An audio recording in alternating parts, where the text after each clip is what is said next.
চাঁদনি housing ছিলাম। চাঁদনি housing ওই যে দুই গ্রুপ জুট না মানাইলে ওরা ঝগড়া লাগছে। আর আমি ওখানে ইট বালুর ব্যবসা করি, তো আমার ইটার গাড়ি আসছে, ইটা নামাই যাচ্ছে, আমি রিসিভ করছিলাম।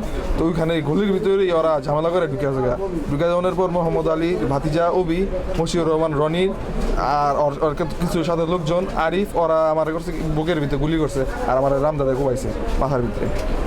যখনই এই ফ্যাক্টরিটা চলে ওই সময় আমাদের অভি এবং সালাম এরা মালিকের, ওই সালাম হচ্ছে মালিকের উকিল শ্বশুর, ওই হিসাবেই সালামে এই ফ্যাক্টরি দীর্ঘদিন ব্যবসা করে আসছিল।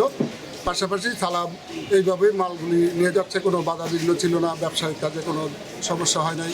এখন হঠাৎ করে আজকে এই সালাম যখন তার লেবার নিয়ে মাল নামাইতে আসছে, তখন আমাদের ফতুল্লা থানার যে আহ্বায়ক আছে হাজী মাসুদুর রহমানের নেতৃত্বে এবং এনায়তনগর ইউনিয়নের যে অব্যাহতিপ্রাপ্ত সাধারণ সম্পাদক সুমন, এদের নেতৃত্বে ওয়ার্ড বিএনপির কিছু লোকজন এবং আশপাশের এলাকার আমরা শুনছি যে ফতুল্লা কান্দাপাড়া বা এই শাসনগাঁয়ের কিছু লোকজন দিয়ে আইসা অতর্কিত হামলা করে। এই হামলায় এই ফারুক, যে মাসুদ ভাইয়ের ছোটো ভাই, উনি গুলি করে। এই গুলিটা একটি বাচ্চা সাইকেল চালাচ্ছিল, ওই বাচ্চাটার গায়ে লাগে এবং বাচ্চাটা বর্তমানে খানপুর নিয়ে গেছে। আবার এটাও শুনছি পাশাপাশি খানপুর থেকে ওই বাচ্চাটাকে ঢাকা মেডিকেল রেফার করা হয়েছে।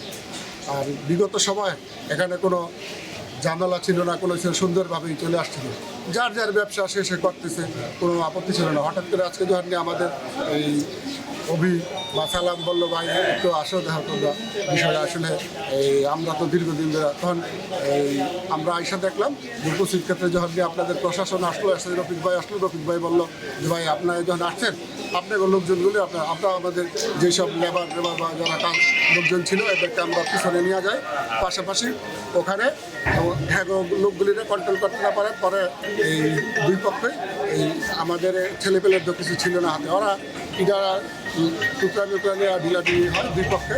এরপরেই পরে আরও প্রশাসনের লোক আইসা পরিস্থিতি কন্ট্রোলে নিয়ে আসে। ঘটনাটা স্টেজ মাল নিয়ে আমার ইউনিয়ন নেতৃবৃন্দ, থানার নেতৃবৃন্দর সাথে আমি আসার কারণে আমার ইউনিয়ন এবং থানার নেতৃবৃন্দ বলছে যে মালিক পক্ষের সাথে গিয়ে কথা বলে আসো, তুমি একা যাও ভিতরে।